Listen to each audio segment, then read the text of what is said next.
I'm now joined by Bruce Fleury and Phil Stargell of the Abolitionist Roundtable, Saturday mornings, 9 a.m. on WHAM Radio, and that's WAAM, not the wake me up before you go kind of WHAM. Right, guys? Yeah, don't quit your day job, Joe. All right. As if you have one.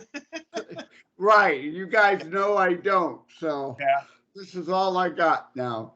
But anyway, first, Phil, I thought I'd address with you, this is being recorded for the Affirmative Action episode, but I more want to talk indirectly with you, Phil. We've all talked on air on the ART show about your take, which I agree with you wholeheartedly, on civil rights, the Civil Rights Act. I'd rather you address that because that really addresses the whole affirmative action thing. It's all special rights rather than equal rights, right, Phil? Yeah, and that leads to us as a race of people not being able to see through the fact that for as long as we have been in America as slaves, as freedmen and whatever, the majority of Black Americans are almost controlled through the voting process, at least, by the Democrat Party. It's been that way, and it's going to stay that way as long as the Democrats are willing to break the whole country in order to buy votes. And now we see them doing that with the illegal situation. They're bringing all of those people in here for one reason and one reason alone, to vote. And Yeah. and Republicans actually believe that they can compete with the Democrats, and that's the bad part about it, because you can't compete with somebody that's willing to play Santa Claus with somebody else's money. Yep. Yeah. And since I can't say it, what was it? And the Civil Rights Act was a Republican act put forward by Republicans years before. The Democrats in the Senate kept filibustering it. LBJ said, don't vote for it, but stop filibustering it. That way I can sign it. And LBJ said, I'll have them niggers voting Democrat for the next 200 years. Yeah. That isn't me saying it, people. I'm quoting what LBJ said. And it was all the game of charade, right? That statement was made after signing the Civil Rights Bill. Yep. And can you imagine what would have happened had a Republican made a statement like that? Yeah. You see, I can remember being a kid hearing Eisenhower give a speech, and he said, "You people." Now that's an Army term. I don't know, that you people, you bring your people over here, and I'll get my people over here, and we'll take this ridge. That's Eisenhower speaking his idea of how to rally people. He said, "You people," at this speech that I heard on the radio, and you could actually hear people in there yelling, "Get it right, get it right," and I remember hearing that. And what it was that they objected to him using the term "you people," and they spliced the race card on him. Yeah.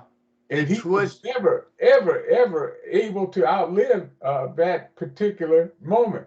But what did he do?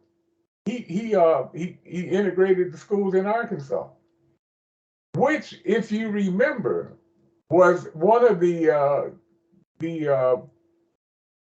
tutors of Bill Clinton, fathers. and Bill Clinton later on was able to use some of the terms and some of the ideas of fathers. And if you remember, Father said you have to win by one vote and 51%, right? You got to have 51% to win the election. He said it's sort of hard for the other people to get 51 when I start out with 13%. Now this is in the 50s. So where were the black people? They were that 13% that Fathers was talking about, that he knew he controlled.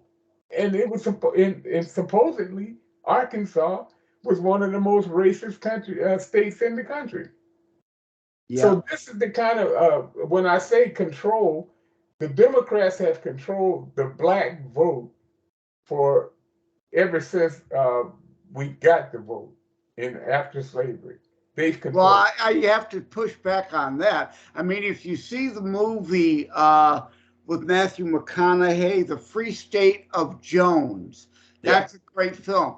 Following the Civil War, that's why the Democrats created the KKK, to lynch Republicans, not just lynch blacks, but black and white Republicans, because white Republicans were signing up free blacks to vote as Republicans, and they were voting Republican. And the whole movie, Free State of Jones, talks about the racist Democrat South leadership still blocking blacks from being able to vote because they knew they'd vote Republican, until ALBJ signed the Civil Rights Act under false pretenses to take credit for that Republican act. Well, Bruce?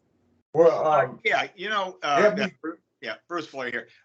Joe, you know, what the Free State of Jones reference, that reminded me of the movie Mississippi Burning, which was a fictionalized account of the actual circumstances under which the 4 civil rights workers from Chicago, actually 3 of them plus one black, I believe, one young black man from down south, were murdered by the Klan, and the Klan's efforts to cover that up.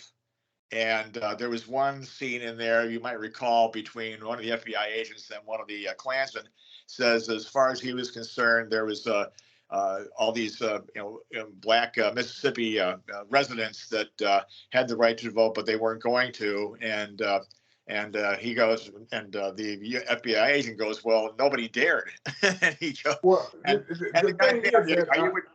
go ahead, Phil. I think that what we are missing here is when I say controlled. Yeah. They controlled the black vote ever since they got it. Now gotcha. Ever since the Democrats convinced them under the LBJ lie, the Democrats got their vote through that false pretense. Okay, I thought you meant ever since blacks got the vote to begin with. Okay, now we're on the same page. But we're did saying the same thing, right? Here's what I mean. If they didn't vote Democrat, they wouldn't let them vote. Right. That's exactly right. Right. Now, so that brought about the Jim Crow laws. It was put in because black people voted for them in order for them to be able to put it in. And the reason why they voted was the same thing that they do now.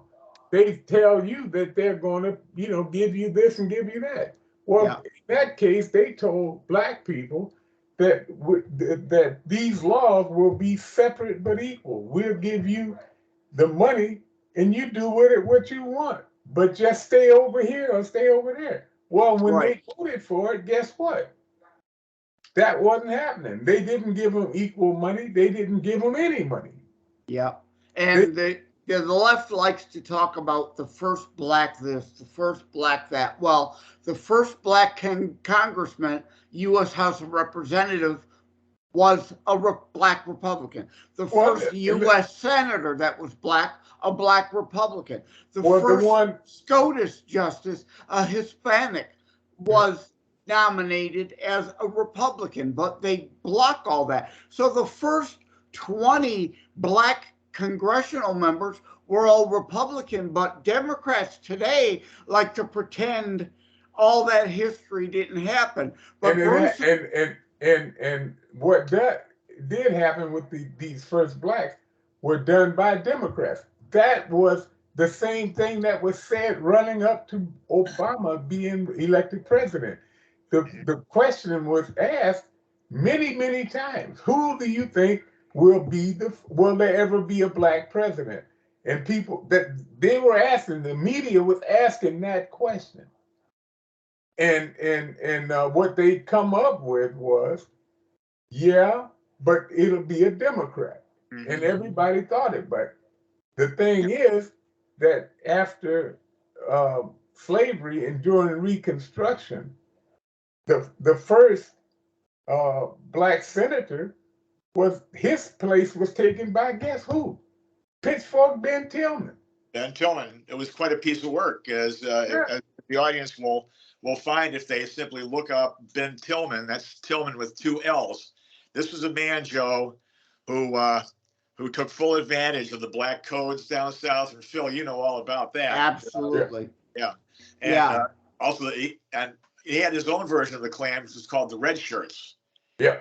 And he would, and they would actually go across state lines to prevent black voters from going Republican. Yeah. Yeah.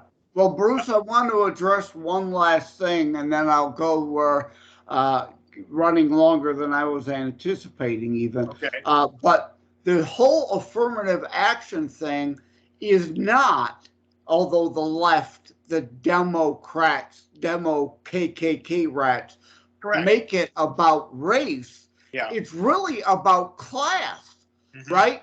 Yeah. Poor whites, poor Hispanics in the failing urban community schools, correct, also are disadvantaged, but they're never talked about. Only poor blacks in the urban centers receive the affirmative action.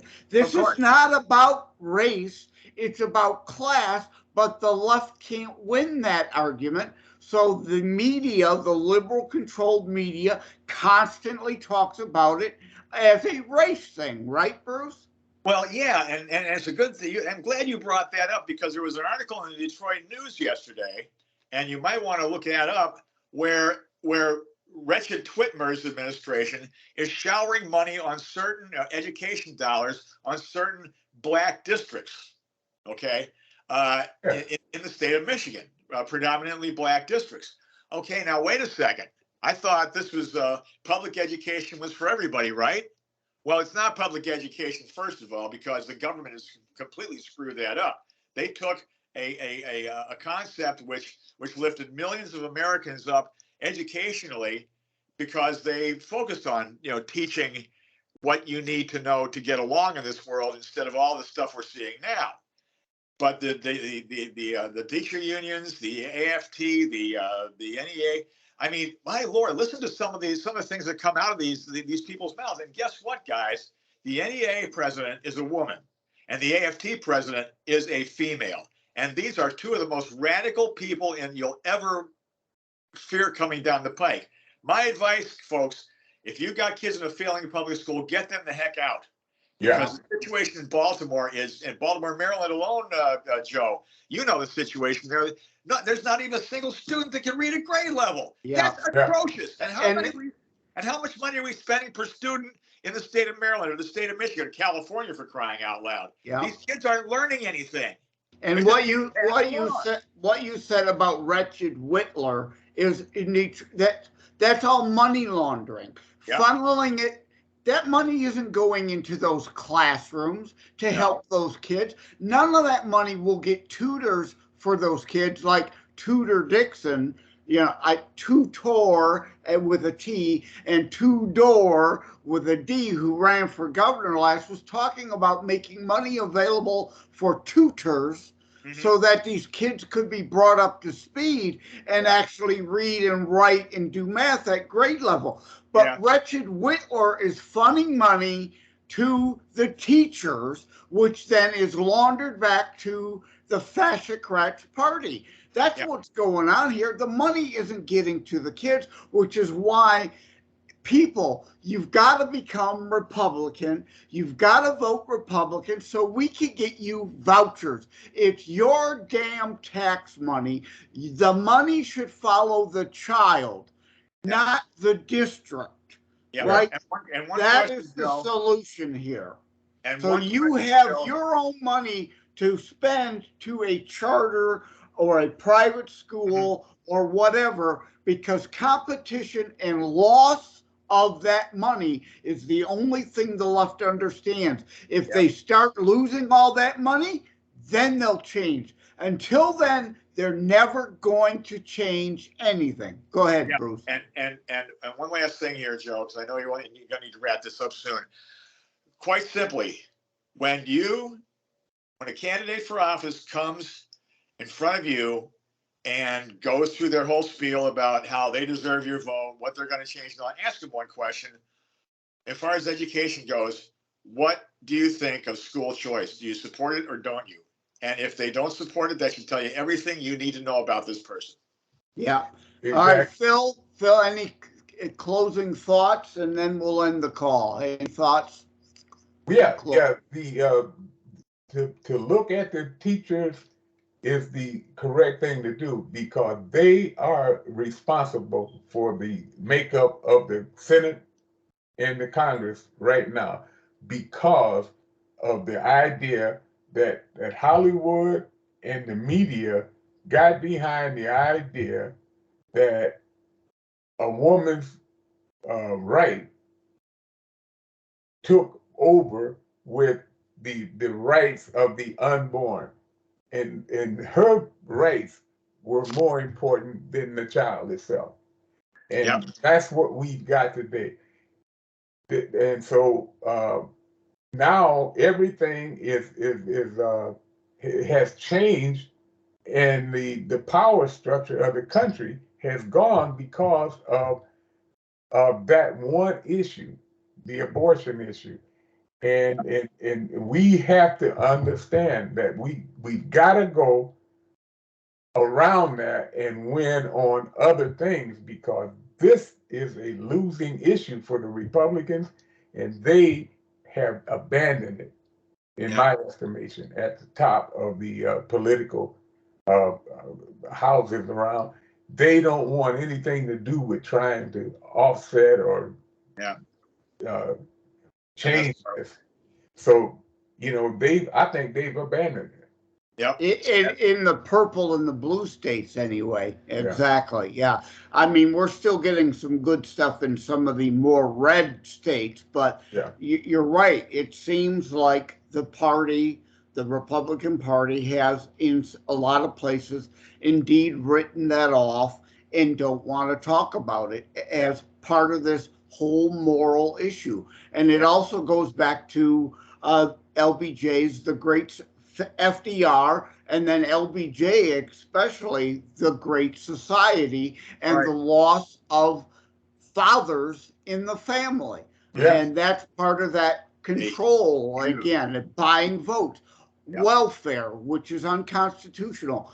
The founder said, promote the general welfare.